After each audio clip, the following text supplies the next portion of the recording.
Episode 4 Glitter Zombies. Down the way, we passed a small yard with a well crafted shelter. Both the house and the fence were made of 2x4s, the gate open. Inside were little benches that connected to the fence, circling the fire pit. The most brilliant part, though, inside, both the fence and the house were painted to look like green fields with little flowers and blue skies. They even had fake grass laid down instead of the usual dirt. A lot of thought and effort went into it. It was sweet and innocent, and while out of place, it made me smile every time I passed it. 3 women lived there, always dressed in similar drab dresses. You could tell they were made by the same hands. They looked demure and harmless, but even they sat next to loaded rifles. They never smiled back, but they never looked afraid either.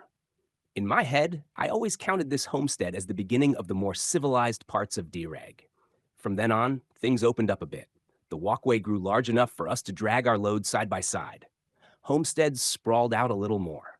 The homes grew larger here. RVs with makeshift porches, school buses ringed with wind chimes, fences made of welded bike frames. DeReg mansions. Most of them even had solar panels. We put our firearms at rest, but Ray still carried his sword. The halfway point was marked with a statue. While we couldn't be sure if it was dead center, everyone considered this gleaming statue of welded scrap metal as the official middle of DeReg. We usually stopped here to rest a few minutes. It had started out as a statue of Janet Hale, the founder and patron saint of DeReg. It was a very good likeness at first. Images of it are used to this day when she's in the news. Her arms stretched out in both directions, as if she were saying, "Enough is enough." The people who lived near the center took great fun in dressing her up in different seasonal outfits and putting things in her hands. Every time we passed by, she held something different. More often than not, it was a bottle of alcohol. But I'd seen everything from dolls to strap-ons to a dead cat. My personal favorite was when I came around the corner to see her holding up both ends of the American flag. Of course, it had already been desecrated, but it still welled a little pride in me. We are, after all, the land of the free, and here, the most free of all in many ways. What the general population doesn't know is that over time it changed. First, someone had welded on comically large breasts, then a very large butt. Her legs were eventually filled in, and more parts added to give her the tail of a mermaid. Over the years, she had also grown wings, devil horns, a beard, and 2 large googly eyes that glowed green at night, an amalgamation of every fantasy creature ever spoken of. Look at that! Ray pointed at a strange lump under her left arm. That's new. I spotted it right away and pulled my cheap smartphone out. I unwrapped it from its foil, booted it up, and peeled back the tape covering the lens to snap a quick photo. The central area of DeReg was where the artsy types hung out. It was a bit of a rave, like if Burning Man just kept going until it was no longer a novelty. The houses and semi-public areas were covered in neon spray paints, and the dirt on the ground was mixed with glitter and glass, making it sparkle in the sun. The people here didn't seem capable of anything other than partying. They drifted around like party zombies. If they were out during the day, they were glassy-eyed and grunting. I wasn't sure how they survived at all. They didn't seem capable of sourcing food or anything else besides alcohol and drugs. For creative types, I always found it ironic how many poorly drawn eyeballs, trippy flowers, and pot leaves were painted on every flat surface. I liked to imagine it was the result of some elaborate clan system, or the tagging of different hippie gangs, rather than them just being utterly cliché. I'd tried to make friendly with the people here, but they milled around so much that I'm pretty sure they fell asleep wherever. There was never a familiar face. In fact, it was always very quiet through here because they slept all day. Janet Hale's statue marked the center of DeReg, but also marked our time to veer west slightly. We took a left and continued on, winding our way in a southwest direction. Around this point was when my mind relaxed, the home stretch. Home sweet home. The people back this way were still goofy in the head, but less dysfunctional and more interested in survival. Most of them still weren't normal enough to hold a job. A handful might be running from the law or bills, but were aware enough to know to do so. You could generally reason with them or trust they weren't so crazy that they'd jump to murder as recourse for a disagreement, unlike the front.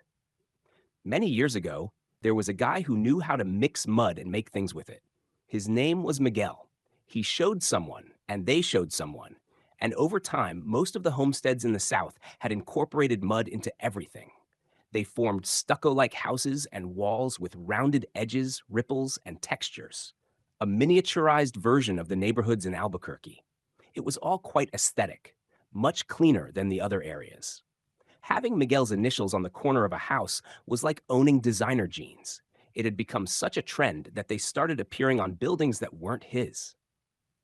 Before long, nearly every building had it.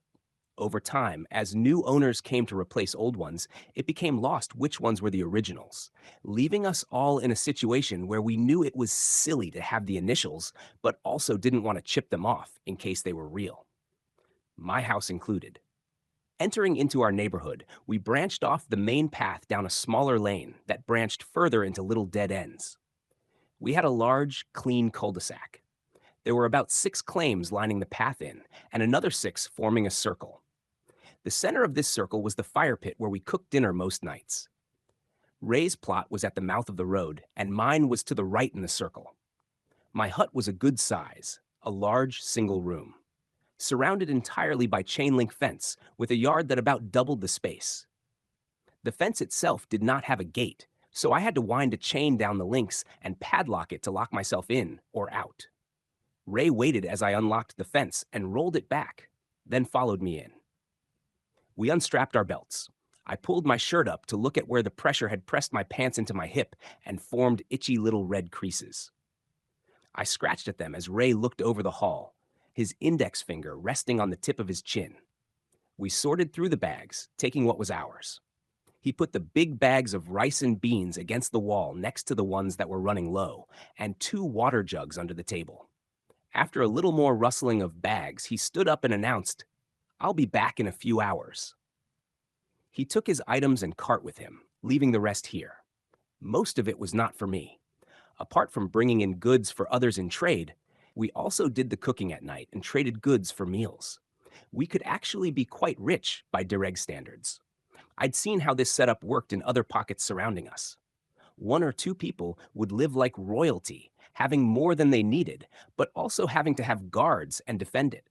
They hired people to meet them after their runs to unload and haul it in, others to cook meals. All they had to do was drive and shop. But I preferred being surrounded by people who liked me, so we kept things fair. We lived comfortably, but not lavishly.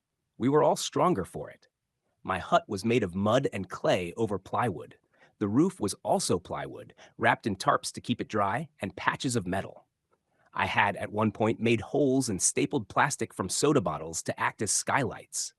It wasn't dry in the rain by any means, but it also didn't rain much here. We might have 3 or 4 heavy rains hit DeReg during monsoon season, and it could take weeks to recover. Tarps filled with water could take down fencing, and the rain could melt the mud right off your house. In the farthest corner of my room was a pile of blankets so tall and snuggly that I barely felt the pallets they sat on. Throughout my home, I had various trunks and boxes holding everything I owned. Closer to the door, I had 2 small, bluish-gray card tables that made up my kitchen. Here I kept my utensils and my water jugs underneath, as well as cooking pans and a large pot. The entry was at a diagonal. No matter where I stood, I could see the entrance of my fence. I didn't have a door. Instead, I had a large board I moved in front of the entrance and a blanket that hung over it. Into the walls, I'd carved different designs. On the wall over my bed, I carved large, billowy clouds floating over a landscape that had a river running through it, and trees. The third wall had probably 30 little arches carved into it in rows where I sat trinkets, fossils, and candles. Over my tables, I carved a map of DeReg, or at least the parts that I knew. As far as I was concerned, my little piece of DeReg was perfect. This was the life I was able to make for myself, and I was proud. It was home.